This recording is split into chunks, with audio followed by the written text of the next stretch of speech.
Welcome again to Faces of Sterling. I'm your host, Terry Ackerman, Town Administrator of Sterling. Each show, we profile guests from the community who are making a valuable contribution. And today, we're pleased to have with us our new moderator, Mr. Dick Shepard. Welcome, Dick. Thank you for having me. Appreciate it. Nice to be here.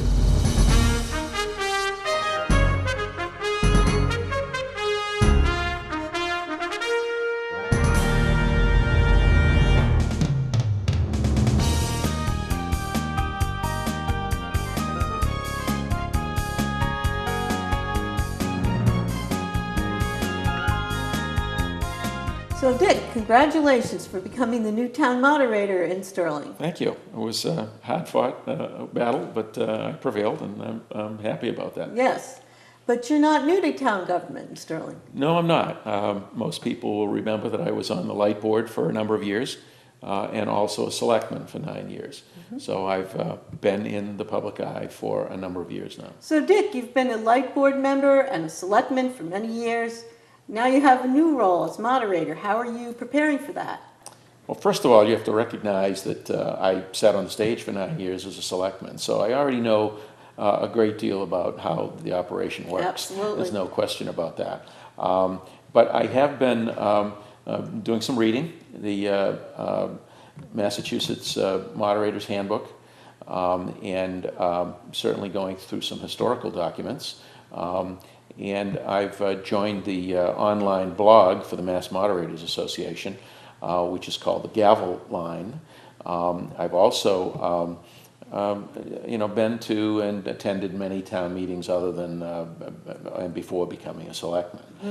So I already have a good deal of knowledge as to how things And you have a happen. video? So I also acquired a video, which is something that the Mass Moderators Association put together, and it will be appearing on cable television program, this very program, over the next few months to indoctrinate people into what happens at town meeting, and to try to get people more familiar, at least people that have not been to town meeting before, with the practices and principles of a good town meeting. And hopefully that will make people feel less intimidated when they go to town meeting and will be able to participate and take part. So I see you've brought with you today a parliamentary rules book, I guess from the 1930s. Is that right? That's correct. This is a copy of Hughes and Clifton. It was first used in Sterling around 1936. And in fact, inside are the signatures of the first moderator in town, and I shouldn't say the first moderator, but certainly moderator from 1936 to 1947, Cool. F.L. Rimbach, and others that followed him right up until the present. Interesting. So it is what we used to use, which is a compilation of Robert's Rules, Dementor, and other people who wrote parliamentary law, including the U.S. House of Representatives. We currently now use, however, Town Meeting Time, which is a handbook of parliamentary law, which was put together by the Massachusetts Moderators Association. And most communities across the state that have open town meetings use this handbook. Right. So this is a handbook that I will be using during, certainly during my reign as town moderator. The same one we've always used. The same one we've used recently, certainly within the past few years. This was written in 2001, I think, was the latest revision of it. Okay. So. All right. And what do you have inserted in this parliamentary Well, rules this is book? kind of an interesting historical document. It was a letter written to us from the House of Representatives in Massachusetts asking us, and it was written in 1978, asking us what form of rules do we follow? Do we use a version of Robert's Rules, or just exactly what we do use? And it was signed by Andy Card, Wow, is who that was so? then Wow. a member of the Massachusetts State House. You may remember him and recall that Andy Card is the one that whispered in President Bush's ear Right. while he was speaking to a elementary school group during 9/11. That's right. So he was with the Massachusetts legislature at one time, and that was found in this book when I found it downstairs in the clerk's office. So That's exciting. That's very great. interesting, a little bit of history here for the town of Sterling. So Dick, here we are in 2012. A lot of people say, in this day and age, why should I bother to come to town meeting? Well, it's important for them to come to town meeting in order to really learn what the issues are. They have an excellent opportunity to ask questions and get answers to those questions. Remember, the town is running a budget these days of around $21 million a year. Right. That's an awful lot of money. Yes. And if you don't come to town meeting, you don't really have a say in how that money is spent in most cases. I mean, some of it certainly is fixed cost, but there are many other things, buying of vehicles, spending money for this or that, and you will have a chance and an opportunity to ask some very important questions. Your own questions, get your own questions answered. We do have an open town meeting form of government where the electorate gets to participate directly as opposed to a representative form of government where you elect your representative to go there.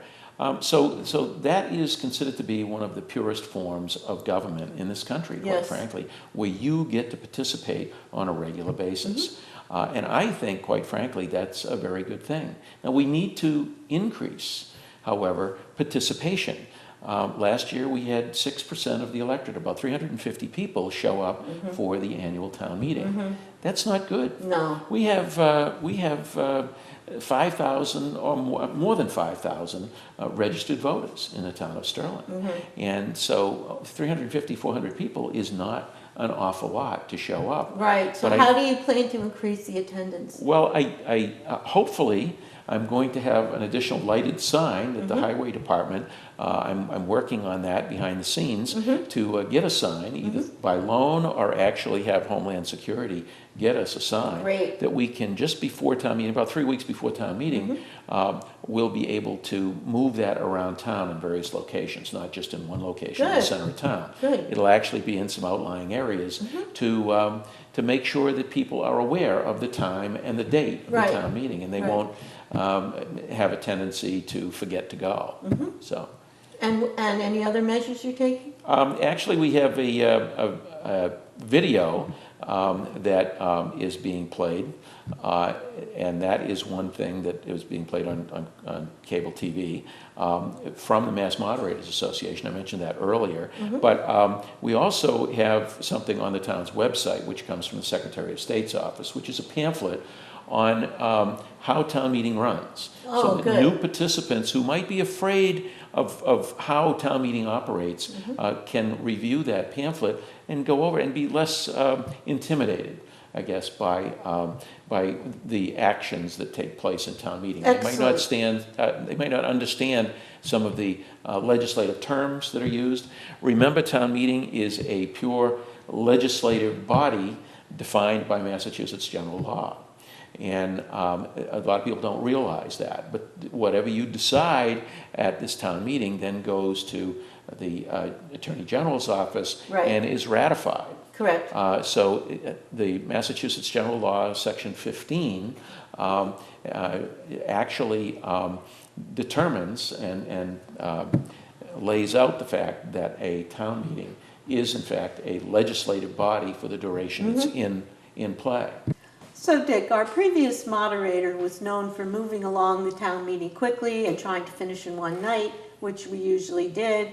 Is this something you want to continue in that tradition?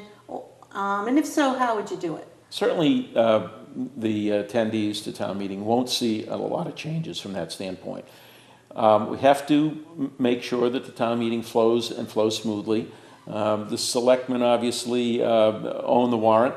And if they don't put too many articles on the warrant, then we'll be able to get it done in a single night. The more articles that are on a warrant, the lengthier it becomes, and it certainly could be pushed into two nights. But I will certainly strive to make sure that the meeting flows well, and that we give people enough time to talk about each one of the articles, but not so that it's repetitive. Right. And Right. we can then make sure that there is enough information that flows about each one of the articles and vote on them and then move forward. It's a real balancing act then. It is a Yeah. balancing act. It's an art form, Yes. actually, and I think that that's where you know, you have to get used to it. I haven't done this job before, but I certainly know how it's done, and I expect that it should not be too much of a problem. So Dick, I understand you're making a donation to the town.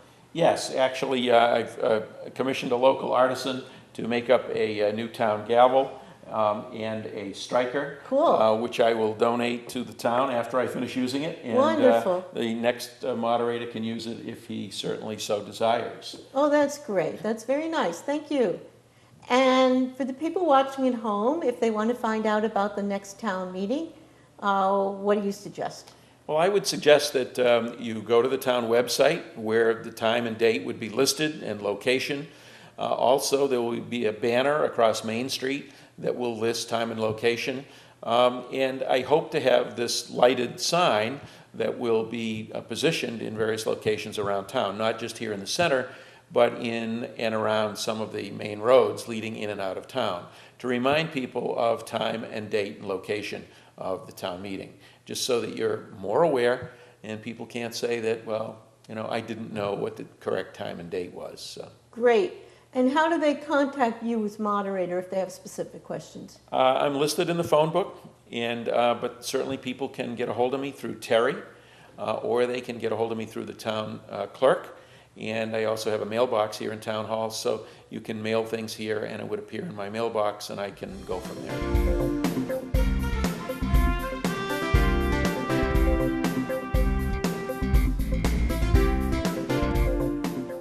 Great.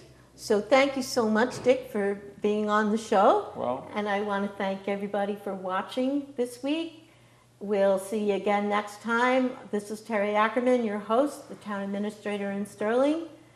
I'll give the final word to Dick. thank you for having me. I certainly appreciate it. This meeting stands adjourned.